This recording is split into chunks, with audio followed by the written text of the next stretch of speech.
좋은 아침입니다. 한 주간도 살아내시느라 정말 수고 많으셨습니다. 오늘 우리에게 주실 은혜, 말씀 또 기억하며 우리에게 주신 귀한 하루 살아내는 모두가 되었으면 좋겠습니다. 함께 나누고 싶은 말씀은 열왕기하 12장 1절에서 6절 그리고 17절에서 19절입니다. 예후의 제7년에 요아스가 왕이 되어 예루살렘에서 40년 동안 통치하니라. 그의 어머니의 이름은 시비아라 브엘세바 사람이더라. 요아스는 제사장 여호야다가 그를 교훈하는 모든 날 동안에는 여호와 보시기에 정직히 행하였으되 다만 산당들을 제거하지 아니하였으므로 백성이 여전히 산당에서 제사하며 분향하였더라. 요아스가 제사장들에게 이르되 여호와의 성전에 거룩하게 하여 드리는 모든 은 곧 사람이 통용하는 은이나 각 사람의 몸값으로 드리는 은이나 자원하여 여호와의 성전에 드리는 모든 은을 제사장들이 각각 아는 자에게서 받아들여 성전의 어느 곳이든지 파손하는 것을 보거든 그것으로 수리하라 하였으나 요아스 왕 제23년에 이르도록 제사장들이 성전에 파손한 데를 수리하지 아니하였는지라.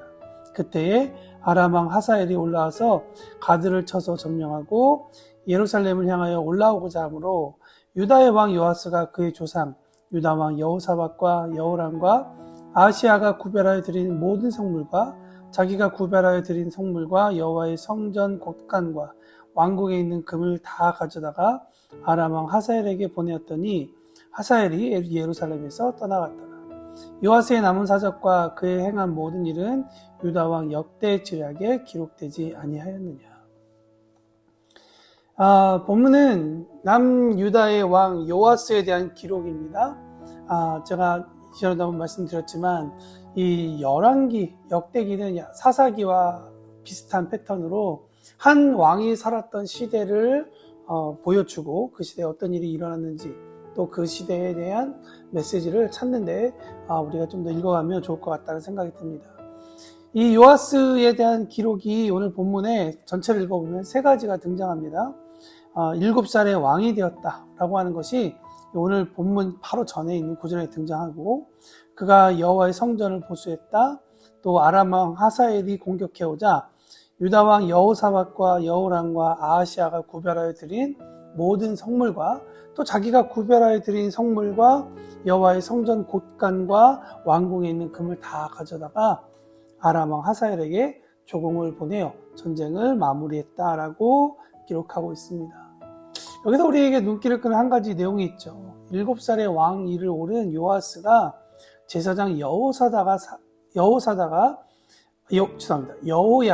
그를 교훈하는 모든 날 동안에는 하나님을 섬겼다라고 하는 이야기입니다. 여러분, 이 여호야다가 왕을 교육하는 모든 날 동안이라는 제한된 시간 속에서는 여호와 보시기에 그래도 정직하게 행했다. 그런데 이 요아스가 40년 동안 이스라엘을 통치했는데 여호야다라고 하는 제사장과 겹치는 시간이 약 30년에서 35년 정도가 된다고 합니다. 그런데 제사장 여호야다가 죽고 난 다음에 요아스는 타락의 길로 들어선 것으로 보입니다. 그 예가 오늘 본문에 읽었던 적군이 예루살렘에 쳐들어왔을 때 성물과 성전 곳간에 있는 것들, 그 모든 것들을 전쟁을 막는 도구로 사용했다라는 것입니다. 전쟁을 해서 빼앗길 연정 가져다가 고스란히 바쳤다라고 하는 것은 이 전쟁에 대해 이 남유다 왕이 어떠한 마음을 가지고 살았는지를 보게 되는 것이죠. 우리가 사사기나 역대기의 이야기를 잘 읽어보면 왕은 또 사사는 어떠한 사건이 있을 때 특히 전쟁 같은 일이 있을 때 하나님의 뜻을 구하고 나아가는 모습을 보이죠. 물론 다윗과 솔로몬도 마찬가지입니다. 그런데 이 오늘 본문에 등장하고 있는 요아스는 그런 것들을 보이지 않았다라는 것입니다. 여기서 우리는 몇 가지 메시지를 살펴볼 수 있는데요. 제 마음 가운데 계속 남는 것은 이겁니다. 신앙은 누구를 통해 의지하는 것이 아니라 결국 개인의 하나님을 만나야 되는 것이다. 여러분, 이 요아스가 제사장 여호사다가 살아있는 날 동안에는 그가 제사장이 옆에 있음으로 인해서 그에게 도움을 주고 신앙적으로 어떤 일을 해왔기 때문에 30년, 40년 동안을 이렇게 35년을 끌어왔지만 제사장이 죽고 난 다음에 그 다음에 그 10년에서 5년 그 짧은 시간 동안은 오히려 그동안 배워왔던 것들로 인해서 하나님과 1대1로 마주하여 하나님의 뜻을 구하고 어떤 믿음의 행동이 있어야 되는데 그러지 못했다. 그것은 아마도 그 사람에게 있어서 정말 이 하나님을 의지하는 것이 자기의 그 어떤 능동적인 모습이 아니라 제사장에 의한 수동적인 모습이지 않았을까라는 생각을 합니다. 결국엔 그 일이 한 개인뿐만 아니라 이스라엘 전체에게도 큰 영향을 미치게 되는 것이죠. 그렇기 때문에 우리가 이 한 가지 사건을 통해서 바라볼 수 있는 것은 정말 내 스스로가 하나님 앞에 바로 설 수 있도록 누군가의 도움을 받았지만 결국에 내가 하나님 앞에 서야겠다라고 하는 그런 부분입니다. 또 한 가지는 무엇이냐? 이 왕 요아스가 했던 행동 중에 하나는 무엇이었냐면 산당을 제거하지 않았다라는 것입니다. 여러분, 산당은 예루살렘이라고 하는 성이 세워지고 난 다음에 사라져야 할 곳들이었습니다. 신명기 12장 5절에 보면 오직 너희 하나님 여호와께서 자신의 이름을 두시려고 너희 모든 지파 중에서 택하신 곳인 그 거하실 곳으로 찾아 나아가서 제사드리라 하는 말씀이 있죠. 여러분, 그럼에도 불구하고 요아스는 또 요아스뿐만 아니라 계속 이 역대기에 11개에 등장하고 있는 많은 왕들이 이 산당을 제거하지 않았다라고 하는 이슈가 좀 등장하고 있다는 것을 보게 됩니다. 여러분, 하나님께 드리는 제사는 하나님께서 정하신 곳에서 드려야 되는 것이지 사람의 편의에 따른 임의의 장소에서 드릴 수 있는 것은 아니다. 또 이것이 왕으로서 그 산당을 제거하지 않음으로써 백성들이 그 자리에서 제사를 드렸든지 아니면 우상 숭배를 했든지 그런 일들을 하게 하는 것으로 남겼다는 것이죠. 요아스가 왕으로서 산당을 제거하지 않았더라도 만약에 우리가 사사기에서 읽었던 기드온처럼 누군가 산당을 부수었으면 참 나았겠다라는 생각까지도 듭니다.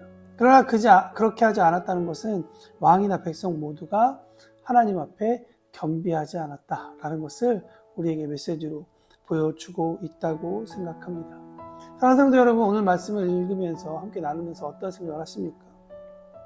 저는 아까도 말씀드렸지만 신앙은 누구를 통해 의지하는 것이 도움을 받을 수 있지만 의지하는 것이 아니라 한 개인이 하나님을 만나는 것이라 생각합니다.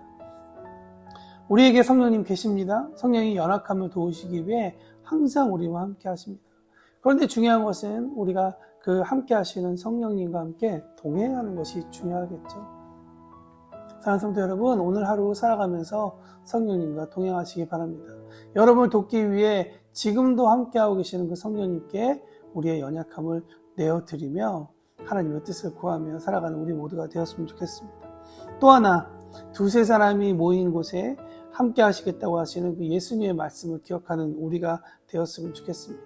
주님께서 정말 비록 우리 교회가 흩어져 있지만 함께 우리가 기도하는 곳곳에 주님은 임재하시고 이곳에서 주님께서 하실 일들을 마음껏 행하실 것이라고 믿습니다.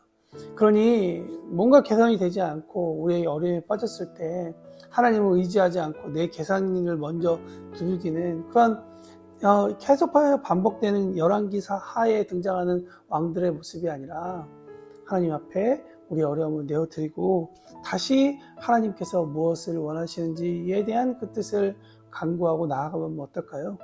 하나님께서 일하실 것에 대해서 조금 더 기대하는 우리의 삶이 되기를 간절히 바랍니다. 그래서 이번 한 주간, 오늘 특별히 금요일 날 한 주간 동안 삶을 돌아보면서 하나님께서 우리에게 어떻게 행하셨는지를 돌아보고 하나님께 감사도 하고 다시 회개하며 돌아서서 우리가 주일 예배를 통해 하나님 앞에 정말 영광 돌릴 수 있는 우리 모두가 되기를 축복합니다.